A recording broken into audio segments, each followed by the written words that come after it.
اور ان کو ایک گزری ہوئی نسل اور بعد میں آنے والوں کے لیے ایک مثالی نمونہ عبرت بنا کر رکھ دیا۔ اور جب مریم کے بیٹے کی مثال پیش کی گئی تو تمہاری قوم والوں نے اس پر غل مچا کر تالیاں بجائیں یا اس سے منہ موڑنے لگے، کہنے لگے ہمارے خدا اچھے ہیں یا وہ۔ انہوں نے یہ مثال صرف آپ سے بحثہ بحثی اور جھگڑنے کے لیے کہی ہے، بلکہ وہ لوگ ہیں ہی بڑے جھگڑالو۔ مریم علیہ السلام کے بیٹے اس کے سوا کچھ نہ تھے کہ وہ ہمارے ایک بندے تھے جن پر ہم نے انعام کیا یا جنہیں ہم نے اپنی نعمت سے نوازا اور انہیں بنی اسرائیل کے لیے ایک مثالی شخصیت یا اپنی قدرت کا ایک نمونہ بنایا۔ اور اگر ہم چاہتے تو تمہاری بجائے فرشتے پیدا کر دیتے جو زمین میں متمکن ہوتے۔ اور انہوں نے کہا آخر یہ قرآن دونوں بستیوں میں سے کسی بڑے آدمی پر کیوں نہ اتارا گیا۔ سورہ زخرف اس وقت نازل ہوئی جب مکے کے کافر اور مشرک لوگوں نے اللہ کے نبی کو تکلیفیں دیتے دیتے یہ طے کیا کہ ہم اللہ کے حبیب صلی اللہ علیہ وآلہ وسلم سے اس طرح سے جھگڑا کریں گے کہ آپ تبلیغ کا کام روک دیں گے، اور آپ کے اس کام کے رک جانے سے ہماری زندگی آسان ہو جائے گی، کیونکہ آپ جب تبلیغ فرماتے ہیں تو آپ کی بات ماننے والے اس طرح سے آپ کی بات پر کمر بستہ ہو جاتے ہیں کہ وہ سب کچھ چھوڑ سکتے ہیں، قتل ہو جاتے ہیں، لیکن دین پر باقی رہتے ہیں۔ اس لیے وہ سب جمع ہوئے اور انہوں نے مل کر یہ طے کیا کہ آج اللہ کے حبیب کو اذیت دی جائے اور اپنی زبان سے انہیں تکلیف پہنچائی جائے۔ القریتین سے مراد مکہ اور طائف ہیں۔ رجل عظیم سے مراد جاہ و منزلت، مال و منال کے لحاظ سے باعظمت فرد ہے۔ ایک دن حضور اکرم صلی اللہ علیہ وآلہ وسلم مکے میں صحن کعبہ میں اپنے چند ساتھیوں کے ساتھ تشریف فرما تھے کہ قریش کے چند سردار جن میں ولید بن مغیرہ مخزومی، ابو البختری بن حشام، ابو جہل بن حشام، عاص بن وائل السہمی، عبداللہ ابن ابی امیہ اور ان کے ساتھ اور بھی کافی سارے لوگ جمع ہوئے، اور رسول خدا صلی اللہ علیہ وآلہ وسلم بھی اپنے چند اصحاب کے ساتھ مسجد الحرام کے صحن میں تشریف فرما تھے، اور آپ اپنے ساتھیوں کو خدا کے امر و نہی کے بارے میں تعلیم دے رہے تھے۔ مشرکین کے سرداروں نے ایک دوسرے سے کہا محمد صلی اللہ علیہ وآلہ وسلم کا کام بڑھتا جا رہا ہے اور ان کا معاملہ بہت وسیع ہوتا جا رہا ہے، لہٰذا آؤ اور اس کے کام کو ابھی سے روکیں اور اس کی سرزنش کریں اور اس حال میں کر دیں کہ یہ گوشہ نشین ہو جائے، اس سے بحث و مباحثہ اور احتجاج کریں تاکہ یہ رسوا ہو جائے نعوذ باللہ، اور اس کا معاملہ سست ہو جائے اور اس کے ساتھیوں کے نزدیک اس کا مقام و مرتبہ کم ہو جائے۔ شاید اس طرح ہم اس بغاوت اور باطل نظریات، سرکشی اور طغیانی کو کم کر سکیں یا ختم کر لیں، ورنہ ہمیں اس سے کاٹنے والی تلواروں سے نپٹنا پڑے گا۔ ابو جہل نے کہا کہ کون ہے جو اس سے گفتگو کرے گا اور اس سے بحث کرے گا؟ تو عبداللہ ابن ابی امیہ نے کہا کہ اس کے لیے میں ہوں، کیا تم لوگ مجھے اس کے مقابلے میں بحث و مباحثہ اور مجادلے کے لیے کافی نہیں سمجھتے؟ ابو جہل نے کہا کہ کیوں نہیں۔ بس وہ سب اکٹھے ہو کر آپ کے پاس آئے اور آ کر کہا کہ اے محمد صلی اللہ علیہ وآلہ وسلم، اگر خدا نے کوئی رسول بھیجنا ہوتا تو وہ مکے کے ولید بن مغیرہ یا طائف کے عروہ بن مسعود ثقفی کو رسول مقرر کر دیتا۔ اسے کیا ضرورت پڑی تھی کہ ان جیسے دولت مندوں اور بارسوخ افراد کے ہوتے ہوئے آپ جیسے مفلس شخص کو اپنا نبی بناتا؟ نعوذ باللہ۔ آپ نے فرمایا تمہارا یہ کہنا کہ یہ قرآن مکہ اور طائف کے کسی بڑے آدمی پر نازل کیوں نہیں ہوا کہ مکے میں ولید بن مغیرہ اور طائف میں عروہ بن مسعود ثقفی ہے؟ اللہ تعالیٰ دنیا کے مال و دولت کی وجہ سے کسی کو عظیم قرار نہیں دیتا جیسے تم لوگ قرار دیتے ہو۔ اس کے نزدیک مال دنیا کی کوئی اہمیت نہیں جس طرح تم اس کو اہمیت دیتے ہو، بلکہ اگر دنیا اور اس کا مال اللہ کے ہاں مچھر کے پر کے برابر بھی کوئی اہمیت رکھتا تو اللہ کفار کو پانی کا ایک گھونٹ بھی نہ دیتا۔ اللہ کی رحمت کی تقسیم تمہارے ذمے نہیں ہے کہ تم جسے چاہو دو، اپنی رحمت کو وہ خود تقسیم کرنے والا ہے۔ وہ اپنے بندوں کے بارے میں جو چاہتا ہے وہ کرتا ہے، اس سے کوئی سوال کرنے والا نہیں اور وہ کسی سے ڈرتا بھی نہیں جس طرح تم ڈرتے ہو۔ وہ کسی کے مال سے نہیں ڈرتا اور نہ وہ کسی کی حالت سے ڈرتا ہے، وہ سب کو جانتا ہے۔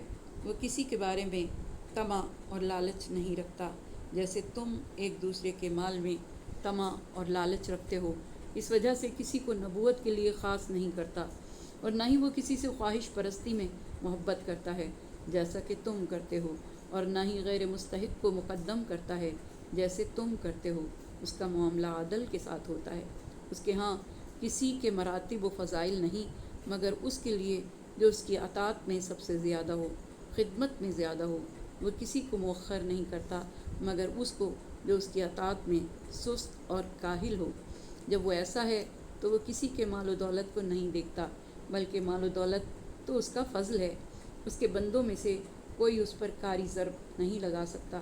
اس کے ہاں یہ نہیں کہا جا سکتا کہ اگر تو نے فلاں کو مال میں فضیلت دی ہے تو ضروری ہے کہ اس کو نبوت کی فضیلت بھی عطا کر۔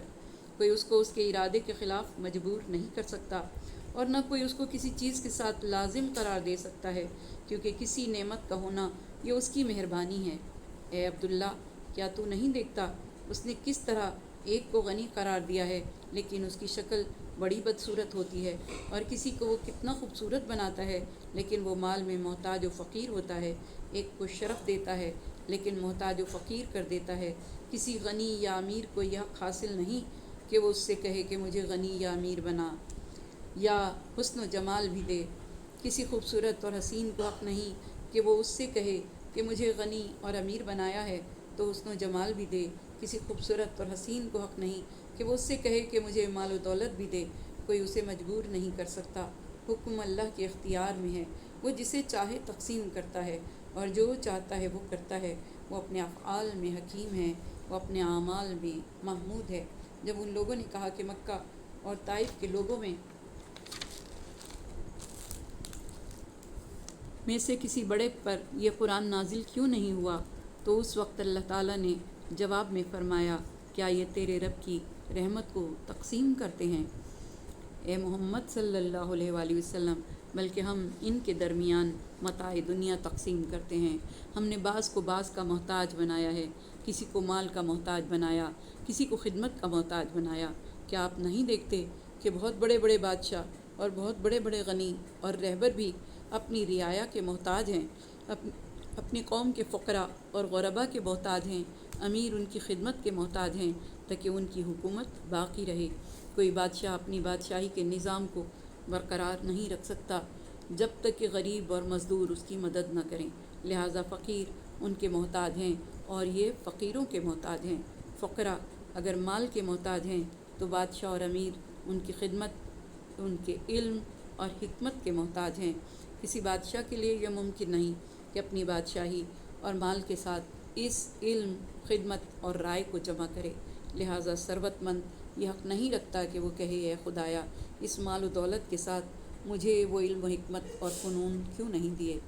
پھر اللہ نے فرمایا، وَرَفَعْنَا بَعْضَهُمْ فَوْقَ بَعْضٍ، ہم نے بعض کو بعض پر درجات میں بلند کیا ہے تاکہ وہ ایک دوسرے سے کام لے سکیں۔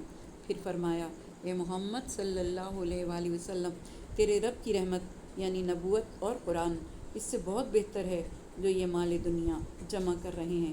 امام جعفر صادق علیہ السلام نے فرمایا، اگر قناعت کرنے والا دونوں جہانوں کی ملکیت کا مالک ہونے کی قسم اٹھائے تو خدا اس کی قسم کو پورا کرے گا، کیونکہ قناعت کی بڑی شان ہے اور اس کی نظر میں قناعت کا درجہ بہت بلند ہے۔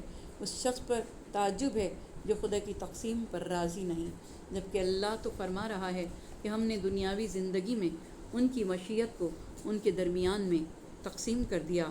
جسے خدا کے فرمان پر یقین ہوگا تو وہ خواہ مخواہ کی پریشانی سے محفوظ رہے گا، اور اگر یہ اندیشہ نہ ہوتا کہ سب لوگ ایک ہی طریقے کے ہو جائیں گے تو ہم خدائے رحمان سے کفر کرنے والوں کی چھتوں اور ان کی سیڑھیاں جن سے وہ اپنے بالا خانوں پر چڑھتے ہیں انہیں چاندی کا بنا دیتے، اور ان کے گھروں کے دروازوں کو اور ان تختوں کو جن پر یہ لوگ تکیہ لگا کر بیٹھتے ہیں سونے کا بنا دیتے۔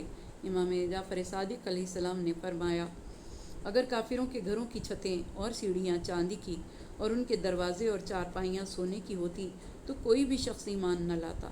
اس کے برعکس خدا نے ایسا نظام تشکیل دیا ہے کہ مومنین میں کچھ افراد کو دولت مند بنا دیا اور کافروں میں کچھ کو مفلس بنا دیا۔ پھر امیر و غریب کا امر و نہی، صبر و شکر سے امتحان لیا۔